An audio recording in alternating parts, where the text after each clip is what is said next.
In this video, we are going to be solving two-step equations. So let's look at the first example. Let's solve for the following equation for x. The first step to solving two-step equations is locating the variable. And in this equation, since x is being multiplied by 4, we are going to put a box around 4x because we will work with that last. Putting a box around it is just a technique that I like to use so it helps keep myself organized. So you don't have to put the box around it, but I like to do that. The next step is we want to keep the 4x where it is, but we need to move the -3.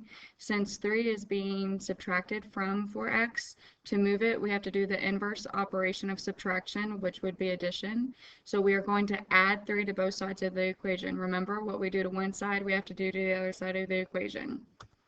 So adding 3 to both sides, I'm going to draw my line. I'm going to bring down my 4x.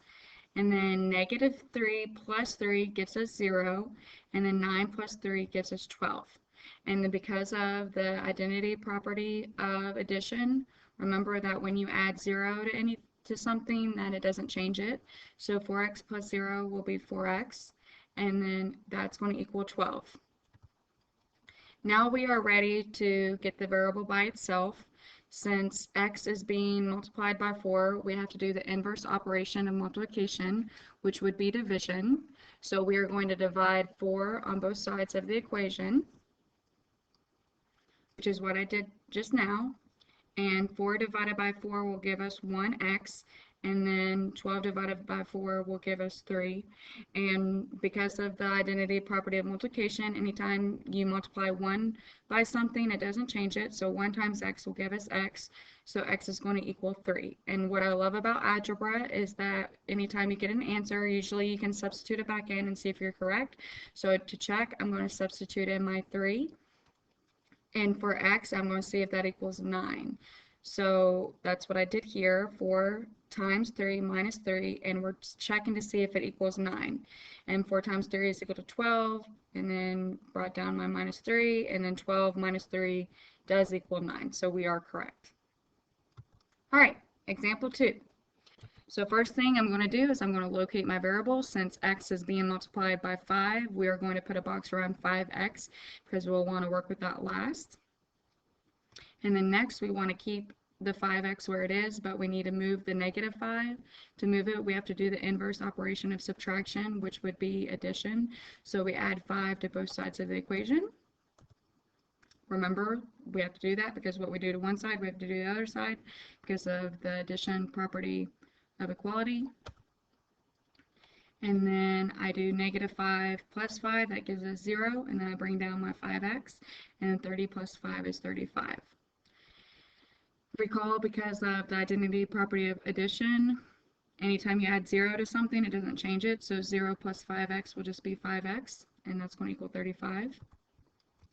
Now that we are ready to get the variable by itself, x is being multiplied by 5. So we have to do the inverse operation of multiplication, which would be division. So we divide 5 on both sides of the equation. And then 5 divided by 5 will give me 1x, and 35 divided by 5 is 7. And because of the identity property of multiplication, anytime you multiply by 1, it doesn't change it. So 1 times x will be x, so that's x equal to 7, and then we want to check. And what I do is I'm going to substitute in 7 where my x is in the formula, and I did that right here. So -5 plus 5 times 7, and we're checking to see if it does equal 30. So simplifying down, -5 plus 5 times 7 is equal to 35, and then I'm going to add -5 and 35, which does equal 30, so we are correct. All right, example 3, we're going to solve the following equation for x. First thing you do is you want to locate the variable, and since x is being divided by 2, we are going to put a box around x over 2 because we'll work with that last.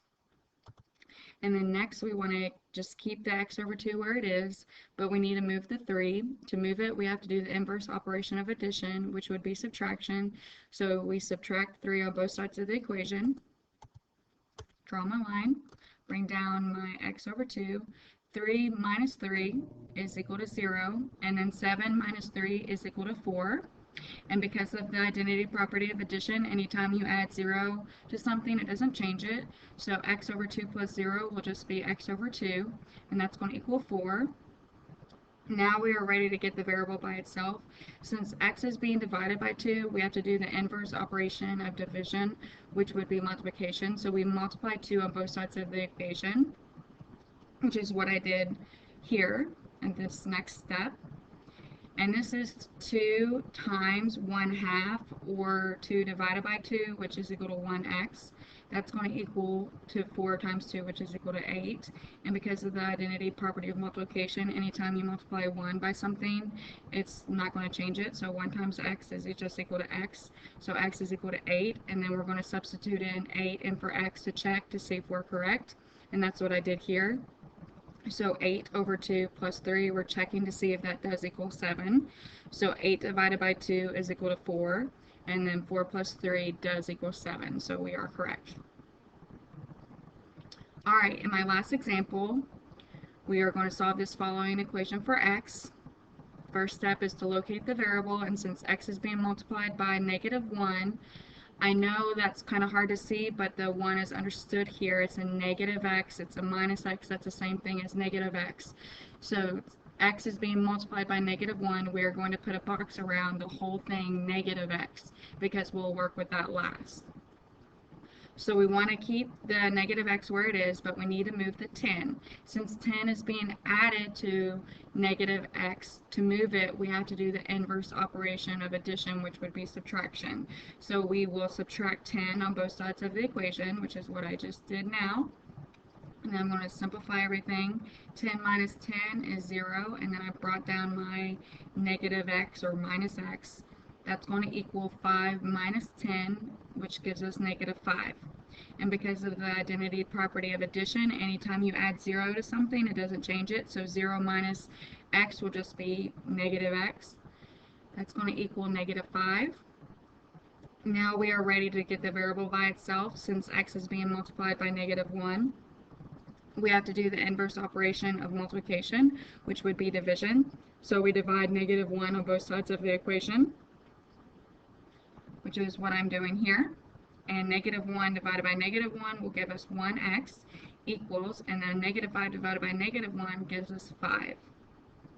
And because of the identity property of multiplication, anytime you multiply by 1, it doesn't change it. So 1 times x will be x, and so x is going to equal 5. And then to check my answer, I'm going to substitute it back into the equation where x is. So 10 minus 5, that does equal 5.